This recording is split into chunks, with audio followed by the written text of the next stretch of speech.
In 1954, the average American weighed 140 pounds. Today, 170. The difference isn't exercise. It's what disappeared from dinner tables after 1960. 25 specific meals vanished almost overnight, and with them, America's natural ability to stay thin without trying.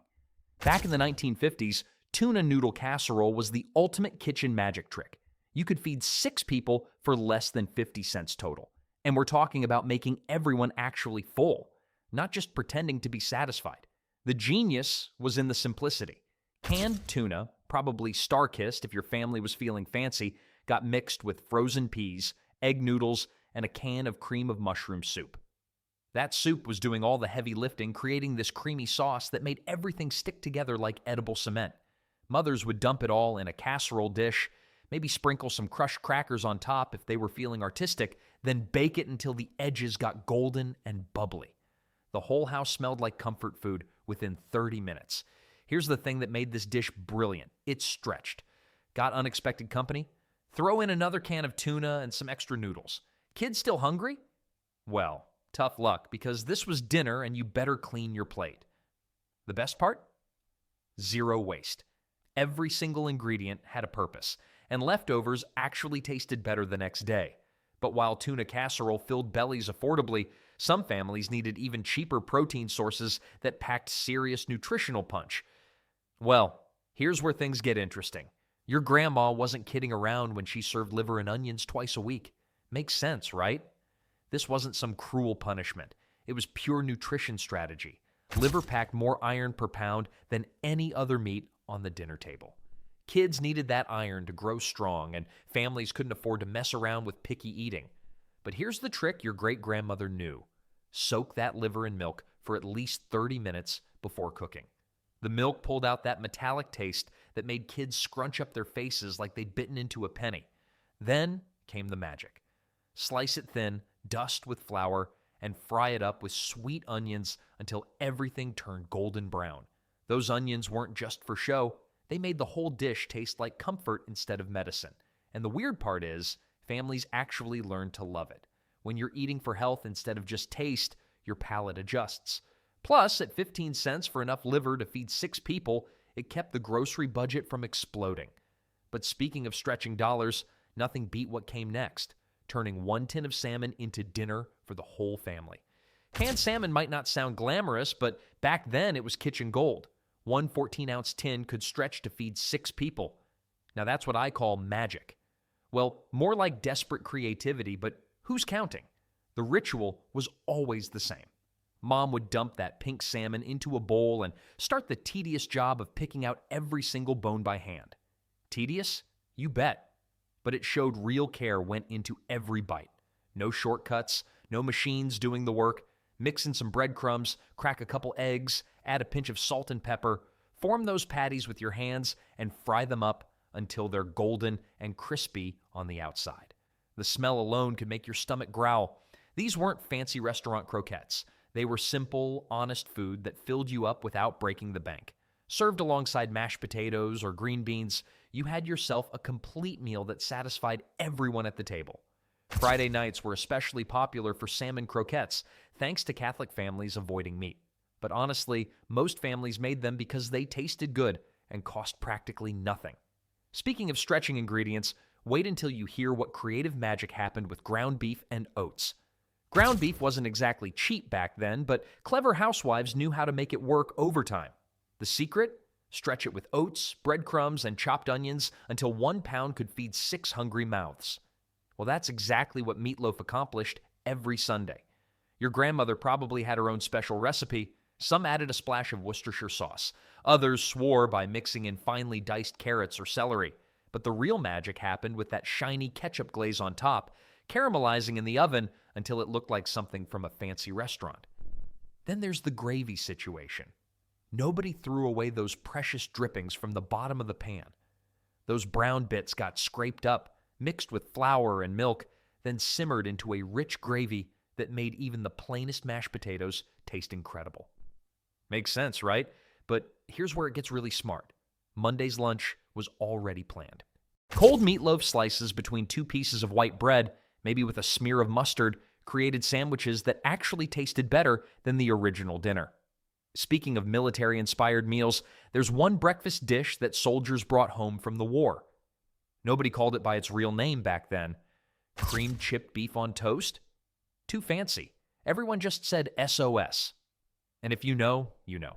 The military guys brought this one home from the war. Well, they had to eat something that reminded them of the good old days, right? Even if those days involved eating mystery meat from a can. Here's the thing about dried beef. It lasted forever on the shelf. Your grandmother could buy a jar in January and still be serving it in July. No refrigeration needed, no spoilage worries, just salty, chewy strips of beef waiting for their moment to shine. But here's where the magic happened. That white sauce made everything better. Flour, butter, milk, whisked together until smooth and creamy. The dried beef got chopped up and stirred right in. Then the whole mess got ladled over toast. Kids actually loved this stuff. Makes sense, right? Creamy, salty, served on bread. What's not to like when you're 8 years old and hungry? The best part? Ready in 15 minutes flat. Perfect for those mornings when everyone needed to get out the door fast. Speaking of getting everyone fed quickly, wait until you hear about the one-dish wonder that solved every busy weeknight dinner problem. Whole chicken pieces changed everything about this dish.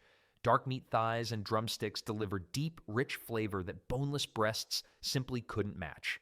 And those bones, they released minerals and collagen during the long bake, creating a natural gravy right in the pan. The beauty was in the simplicity. Raw rice went straight into the casserole dish with chunks of carrots, frozen peas, and diced onions. No fancy seasonings needed, just salt, pepper, and maybe a bay leaf if you were feeling adventurous. The chicken sat right on top like little flavor bombs waiting to explode. Into the oven, it went at 300 degrees for nearly 2 hours. Low and slow was the secret. The rice absorbed all those chicken drippings while the vegetables softened into tender perfection. One dish, one oven, minimal cleanup. Your grandmother wasn't crazy, she was efficient. But here's what made it brilliant. The vegetables weren't just sides anymore. They became part of the main event, stretching that chicken to feed 6 people instead of 3. Smart economics disguised as comfort food. The portions were reasonable too. Nobody needed seconds when every forkful delivered protein, vegetables, and starch together. Speaking of stretching ingredients, wait until you hear how our grandparents turned the cheapest cut of beef into Sunday dinner gold. Chuck roast was the hero of tight budgets back then. This wasn't your fancy ribeye or tenderloin. Chuck was the tough, chewy cut that most people today would pass right by. But our grandparents knew something we've forgotten. Low and slow was the magic formula. That tough old roast would go into a heavy pot with carrots, potatoes, and onions, then simmer for hours until it practically fell apart with a fork. The connective tissue broke down into rich, savory gelatin that made the whole dish taste like Sunday dinner at a fancy restaurant. No fancy spice packets either. Salt, pepper, maybe some fresh thyme from the garden. That was it. The vegetables did double duty, stretching the meat further while soaking up all those deep, beefy flavors. One roast could easily feed 6 people with leftovers to spare. And those leftovers, pure gold. Monday's pot roast became Tuesday's beef stew or Wednesday's sandwich filling. Nothing went to waste, and every meal felt different even though it started from the same ingredients. Makes sense, right? But here's where things got really clever with leftovers. Navy beans could stretch even further. Navy beans might sound boring, but these little white powerhouses kept families fed for days on just pennies. 1 pound of dried beans could stretch into enough soup to feed 6 people for 2 meals. That's some serious bang for your buck. The secret weapon? A leftover ham bone or a few strips of bacon. Toss that into a big pot with the soaked beans, and you've got smoky, rich flavor that makes your kitchen smell like heaven. No fancy seasoning packets needed. Just salt, pepper, and maybe some bay leaves if you were feeling fancy. Here's the thing about bean soup. It actually gets better the next day. The flavors meld together like old friends at a reunion. Kids who turned their noses up at dinner were suddenly asking for seconds at lunch. Smart mothers made huge batches on Sunday, knowing it would carry them through Wednesday. The beans provided protein that stuck to your ribs, while the fiber kept everyone satisfied for hours. No midnight snacking required. 1 pot, minimal cleanup, maximum nutrition. Makes sense, right? The humble navy bean proved that good food doesn't need to be complicated, but sometimes families craved something with more flair, like a taste of Italy right in their own kitchen. Back then, spaghetti night was like hitting the jackpot. Your mom could take a pound of ground beef and stretch it into dinner for 6 people without breaking the bank. The secret? Nobody expected fancy ingredients. The sauce was dead simple. Brown some hamburger meat, toss in diced onions until they got soft and sweet, then dump in a can of tomatoes. Maybe add a pinch of oregano if you were feeling exotic. That's it.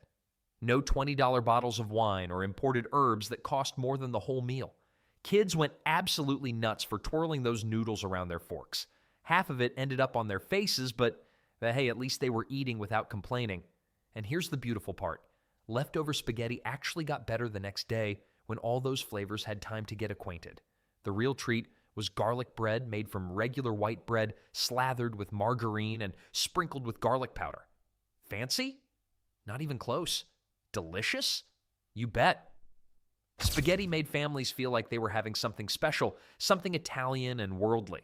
Even though it was just pasta and meat sauce, dinner felt like an occasion, but nothing quite compared to the hearty satisfaction of, nothing says economical home cooking, quite like tossing everything into one giant pot and calling it dinner. Well, that's exactly what New England families perfected with their famous boiled dinner. Picture this: a tough piece of salted brisket, the kind your butcher practically gave away, slowly bubbling alongside chunks of cabbage, potatoes, and carrots. No fancy seasonings needed, just salt, water, and patience. The magic happened during those long hours of gentle simmering. That cheap, chewy brisket transformed into fork-tender perfection while the vegetables soaked up all those savory meat juices. Makes sense, right? Why waste money on expensive cuts when time could do the heavy lifting? But here's where our grandparents really showed their genius. Leftovers became tomorrow's completely different meal. Dice up that remaining meat and vegetables, toss them in a hot skillet with some onions, and suddenly you've got corned beef hash for breakfast.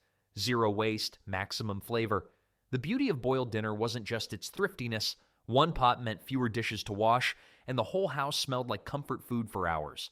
Kids got their vegetables without complaint because everything tasted like that rich, meaty broth. Speaking of comfort food that stretched the family budget, nothing beat a homemade batch of creamy macaroni and cheese made completely from scratch. Real macaroni and cheese back then? Nothing like the fluorescent orange powder we call food today. Mothers actually made this from scratch. Sharp cheddar cheese, whole milk, butter, and elbow macaroni. That's it. No mysterious chemicals with names longer than your grocery list. The process took time. You'd make a proper cheese sauce on the stovetop, whisking milk and flour until smooth, then melting in chunks of real cheese. The smell alone could make neighbors jealous through paper-thin apartment walls. But here's where it gets interesting. They baked it, topped with breadcrumbs for that golden, crunchy layer that cracked when your fork hit it. None of this microwave nonsense that turns pasta into rubber. Portion sizes? Well, that's the kicker. A serving was maybe half a cup. Today's restaurant mac and cheese could feed a family of 4 from the 1950s. Kids got full on those smaller amounts because real cheese has actual protein and fat that signals your brain to stop eating. Mothers served it as a side dish, not the main event. Sometimes as dinner when money ran tight, but paired with green beans or a small salad. Speaking of tight budgets and creative cooking, chicken pot pie took this comfort food idea even further. Nobody talks about how pot pie became the ultimate magic trick of the 1950s kitchen. One chicken could disappear and somehow feed 8 people. Well, maybe not disappear exactly, but close enough. The secret wasn't adding more chicken, it was adding more everything else. Diced potatoes, carrots, peas, onions. Then there's the gravy made from scratch using milk and flour, not some canned soup shortcut. This thick, creamy sauce bound everything together like edible cement. But here's where it gets interesting. The crust wasn't just decoration. That homemade dough acted like insulation, keeping the filling piping hot for 20 minutes after it left the oven. Perfect timing for busy mothers juggling 3 kids and a husband who expected dinner at 6 sharp. Makes sense, right? The real genius was portion control disguised as comfort food. Each slice looked generous, but actually contained maybe 3 ounces of chicken mixed with all those vegetables and starch. Nobody left hungry, but nobody got stuffed either. And the weird part is how much work went into something so simple: rolling dough, dicing vegetables, making gravy from scratch. Yet families considered this a weeknight meal, not Sunday special occasion food. Speaking of special occasions, though, nothing said celebration quite like, nothing says classic American dinner like thick pork chops sizzling in a cast iron pan. But here's what made this meal genius. The applesauce wasn't just some random side dish. Your grandmother knew something food scientists would later confirm. The natural acids in apples actually help break down proteins, making that pork easier to digest. Smart, right? Plus, the sweetness balanced out the rich, salty meat without needing fancy seasonings most families couldn't afford. These weren't the paper-thin chops you see today. We're talking about bone-in cuts, thick as your thumb, that actually had some meat on them. Pan-fried in a little lard until golden brown, then finished in the oven if they were really thick. The applesauce? Made from scratch, obviously. No high fructose corn syrup or artificial preservatives. Just apples, a touch of sugar, and maybe some cinnamon if you were feeling fancy. Kids would mash their potatoes right into that sweet sauce, creating this perfect blend of flavors. 1 chop per person was plenty. These portions weren't supersized like today's restaurant servings. Your belly felt satisfied, not stuffed to the point where you needed a nap. But wait until you hear about the next dish that turned simple bell peppers into family entertainment. Bell peppers back then weren't just colorful vegetables sitting in your crisper drawer. They were edible bowls waiting for a purpose. And boy, did our grandparents give them one. The process was pure kitchen theater. Mom would slice the tops off those peppers like she was performing surgery. Out came the seeds and white ribs with surgical precision. Meanwhile, ground beef sizzled in the pan with diced onions, filling the house with that rich, savory smell that made your stomach growl from 3 rooms away. Here's where it gets interesting. The rice wasn't some fancy long-grain variety. Plain white rice, maybe yesterday's leftovers, mixed right into that meat mixture along with tomato sauce and whatever seasonings lived in the spice cabinet. Salt, pepper, maybe some paprika if you were feeling adventurous. Each pepper became its own little edible serving bowl. 1 pepper, 1 person. No seconds unless there were extras. The genius part? Everything cooked together in the oven for about an hour. The peppers softened just right, the filling stayed moist, and flavors married like they were meant to be together. But here's what made this meal truly special compared to today's portion-controlled nightmares. Navy beans, salt pork, and molasses, that's all you needed for a meal that could feed 8 people and still have leftovers. But here's the thing about baked beans in the 50s. Nobody was rushing this dish. 8 hours in the oven, absolutely worth it. Your grandmother would start these beans on Saturday morning, knowing Sunday dinner was going to be spectacular. The salt pork rendered slowly, creating this smoky base that made every bean taste like it had been kissed by bacon heaven. And that molasses, it didn't just add sweetness, it created this deep, caramel-like richness that made store-bought beans taste like cardboard. The beauty was in the simplicity. No fancy spice blends or secret ingredients, just time, heat, and patience. While modern families panic about 30-minute meals, these folks understood that good things come to those who wait. The beans would bubble away quietly, filling the house with aromas that made neighbors suddenly very friendly. Each serving packed enough protein and fiber to keep you satisfied for hours. No sugar crashes, no afternoon hunger pangs. Just steady energy that lasted. Makes sense, right? But if you really wanted to see these frugal cooks work magic, wait until you discover what they did with yesterday's eggs. Hard-boiled eggs were like little protein bombs in 1950s kitchens. Moms would boil a dozen at once, keeping them in the icebox for quick meals throughout the week. The real magic happened when those eggs got chopped up with a fork. Not some fancy food processor, just good old elbow grease and a regular dinner fork. Mix in real mayonnaise, diced celery for crunch, and a tiny bit of yellow mustard. That's it. Well, maybe a pinch of salt and pepper if you were feeling fancy. These sandwiches showed up everywhere. School lunchboxes, church picnics, bridge club gatherings. Your grandmother probably made thousands of them without breaking a sweat. The beauty was in the simplicity. 2 slices of bread, a generous scoop of egg salad, and you had a meal that actually filled you up. No processed lunch meats loaded with chemicals, no mystery ingredients you couldn't pronounce. Kids loved them because they tasted good. Parents loved them because eggs were cheap and packed with nutrition. A dozen eggs could make enough egg salad for the whole family's lunch. But here's what might surprise you about another favorite from that era.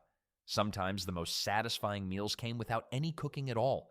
Cottage cheese with pineapple might sound like diet food today, but back then, it was pure genius. This wasn't some sad attempt at healthy eating. It was a legitimate meal that actually worked.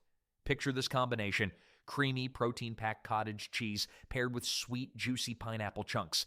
The contrast was perfect. Salty meets sweet. Smooth meets textured. And here's the kicker: it kept you full for hours without making you feel like you'd eaten a brick. Women especially loved this combo, not because they were trying to starve themselves, but because it hit every nutritional mark. Calcium from the dairy, natural sugars from the fruit, real protein that lasted. No cooking required either, which meant more time for everything else life demanded. The best part? Zero guilt involved. This wasn't punishment food, it was genuinely satisfying. Some folks added a sprinkle of black pepper on top, others threw in some chopped celery for crunch. Whatever worked. And talk about affordable. One container of cottage cheese could stretch into multiple meals. The pineapple? Usually canned, which meant it kept forever and cost practically nothing. But speaking of making every scrap count, nothing beat the art of turning yesterday's leftovers into today's crispy masterpiece. Here's where Depression-era families showed their genius. Got leftover corned beef from Sunday dinner? Don't you dare throw it away. Corned beef hash turned yesterday's scraps into today's treasure. Grandma would dice up that leftover meat, chop some potatoes and onions, then fry it all together in a cast iron skillet. The trick was getting it crispy on the outside while keeping it tender inside. But here's the kicker: a tiny amount of meat went incredibly far. We're talking maybe a cup of diced corned beef feeding 6 people. How? Well, those potatoes did most of the heavy lifting. Smart cooks knew how to stretch protein without anyone feeling cheated. The real magic happened when you cracked an egg right on top. That golden yolk would run down through the hash, creating a sauce that made everything taste rich and satisfying. Makes sense, right? Nothing got wasted in those kitchens. Leftover roast beef, hash, extra ham, hash. Even bits of bacon could become hash with enough potatoes and creativity. Your great-grandmother could make a single piece of meat feed the whole family twice. Once as the main event, then again disguised as something completely different. And speaking of making ingredients work over time, back when shrimp felt fancy but didn't break the bank, families discovered something magical about garlic, butter, and a squeeze of lemon. Well, magical might be overselling it, but shrimp scampi sure beat another night of liver and onions. The beauty wasn't in complicated techniques. Small shrimp hit the hot pan with minced garlic and a pat of real butter. None of this margarine nonsense when you're trying to impress the in-laws. A splash of white wine if Dad had some lying around, but lemon juice worked just fine for most households. Then there's the pasta situation. Spaghetti caught all that garlicky goodness, while plain white rice soaked it up like a sponge. Either way worked, but the key was keeping portions sensible. 6 shrimp per person, not 16. Smart cooks added fresh parsley right at the end. Made the whole dish look restaurant-worthy without spending restaurant money. The smell alone could make neighbors peek over the fence, wondering what fancy feast was happening next door. But here's the thing about those old-fashioned meals: they weren't all about seafood and special occasions. Sometimes the most satisfying dinners came from whatever vegetables were growing in the backyard. Brown rice wasn't just trendy health food back then. It was practical magic. While white rice got stripped of everything good, brown rice kept its hull and all those nutrients intact. Smart home cooks knew this stuff would stick to your ribs longer than its pale cousin. And when you're feeding a family on 50 cents a day, every grain counted. The beauty was in the simplicity. Heat up that heavy cast iron skillet, the one your mother-in-law gave you that weighs more than a bowling ball. Toss in whatever vegetables were hanging around the icebox, cabbage that was getting soft around the edges, carrots that had seen better days, peas from last night's dinner. Quick sear, just enough to wake everything up. The vegetables kept their crunch, which meant they kept their vitamins too. No mushy, overcooked mess here. A splash of soy sauce, exotic stuff in most American kitchens, and maybe a handful of peanuts if you were feeling fancy. The whole thing cost pennies and filled everyone up without that heavy, sluggish feeling. But here's where things got really interesting. Some families discovered they could transform humble potatoes into something absolutely magical. Grated potatoes transformed into something magical when immigrant families brought their old world recipes to American kitchens. These crispy golden rounds weren't just food, they were edible memories. Your grandmother probably stood at the stove, hand stained from peeling potatoes, grating them by hand until her knuckles were raw. No fancy food processors back then, just elbow grease and determination. The technique was simple, but required patience. Grate the potatoes, squeeze out every drop of water, mix with chopped onion and one beaten egg. That's it. No breadcrumbs, no fancy seasonings, just pure potato goodness. But here's the thing nobody talks about. Timing was everything. Wait too long after grating and your potatoes turn brown and musty. Work fast, keep them cold, and you'd get those perfect golden pancakes that made the whole house smell like heaven. 1 or 2 cakes filled you up completely. Served with a dollop of apple sour cream or homemade applesauce, they became a complete meal for pennies. Eastern European families especially loved them during religious holidays, but smart cooks made them year-round. The beauty wasn't just in the taste, it was watching tough ingredients become something tender and satisfying. Speaking of satisfying meals that crossed cultural boundaries, back when tortillas were still exotic to most American kitchens, beef and bean burritos started sneaking their way onto family dinner tables. And boy, did they solve problems. You could take 1 pound of ground beef, stretch it with a can of refried beans, and suddenly feed 6 hungry people. The math was beautiful, and so was the taste. Mom would brown the beef with onions, maybe throw in some chili powder if she was feeling adventurous. Then came the beans, mashed up with a fork until they looked like they knew what they were doing. Roll it all up in those soft flour tortillas that seemed magical compared to Wonder Bread, but here's where families got creative. Little Susie wanted cheese, Dad needed hot sauce. Mom added lettuce because vegetables, obviously. Everyone customized their own burrito at the dinner table like they were running a tiny restaurant. The genius wasn't just the flavor, though that smoky, hearty combination hit the spot every time. It was the flexibility. No ground beef, use leftover chicken. Out of refried beans, mash up some pintos. Even the tortillas could be swapped for bread in a pinch. These burritos taught American families that dinner didn't have to be complicated to be satisfying. Sometimes the best meals come from mixing things up, literally. Speaking of mixing unexpected ingredients, let's talk about a soup that turned one humble grain into liquid gold. Barley was the secret weapon nobody talks about anymore. This little grain could turn a pot of water and scraps into something that actually filled you up. Not like those watery soups we get today that leave you hunting through the kitchen an hour later. The beauty of barley soup was in its sneaky thickness. As those grains cooked, they'd swell up and release their starch, making every spoonful feel substantial. Your grandmother knew this trick well. She'd toss in whatever vegetables were hanging around, carrots getting soft, celery that needed using, potatoes from the basement storage. But here's where it gets interesting. The real magic happened with that homemade stock. Families would save every chicken bone, every ham bone, even beef bones from Sunday dinner. Nothing got thrown away. These bones would simmer for hours, creating a rich, golden base that made store-bought broth taste like dishwater. One pot could feed the whole family for 2 days straight. And the leftovers, even better the next day when all those flavors had time to get acquainted. Well, not every leftover situation was quite so elegant. Sometimes families had to get creative with meat scraps in ways that might surprise you today. Making deviled ham spread turned leftover holiday ham into something the kids actually got excited about. You'd take that dried out chunk sitting in your icebox and transform it into creamy gold. The process was pure kitchen magic. Grind the ham through your meat grinder or chop it fine if you were feeling energetic. Then came the fun part. Sweet pickle relish, yellow mustard, and just enough mayonnaise to hold everything together. Some families added a dash of Worcestershire sauce for extra kick. But here's what made this spread special. It didn't need refrigeration for hours. Pack it in lunch pails, take it on summer picnics, spread it on crackers for afternoon snacks. The vinegar and the pickles and mustard kept everything safe while you were out having fun. One leftover ham could provide sandwich filling for days. Smart housewives knew this trick stretched expensive holiday meat into a week's worth of lunches. Kids preferred it to plain ham slices anyway. The texture was everything. Smooth enough to spread easily, chunky enough to feel substantial.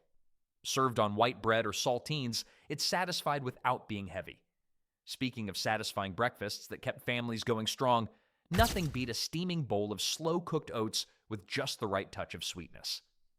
Well, here we are at the final stop of our journey through Grandma's kitchen. Oatmeal with raisins and brown sugar. Now, before you roll your eyes and think boring breakfast, let me tell you something. This wasn't your modern instant packet nonsense that tastes like sweetened cardboard. Back then, folks actually cooked their oats slowly on the stovetop, stirring patiently while the magic happened. The rolled oats would simmer and bubble, releasing that nutty aroma that could wake the whole house. And the weird part is, kids actually looked forward to it. No kidding. The raisins weren't just thrown in randomly either. They'd plump up during cooking, turning into little bursts of natural sweetness. Brown sugar dissolved into creamy swirls, and a splash of fresh milk made everything rich and satisfying. But here's what made this breakfast different from today's sugar bomb cereals. One bowl actually kept you full until lunch. No mid-morning snack attacks or energy crashes. The fiber in those oats worked like time-release fuel for growing bodies. Makes sense, right? When food took effort to prepare, people naturally ate better portions and felt more satisfied. Sometimes the simplest things were the smartest things. And that bowl of oatmeal? Pure breakfast wisdom.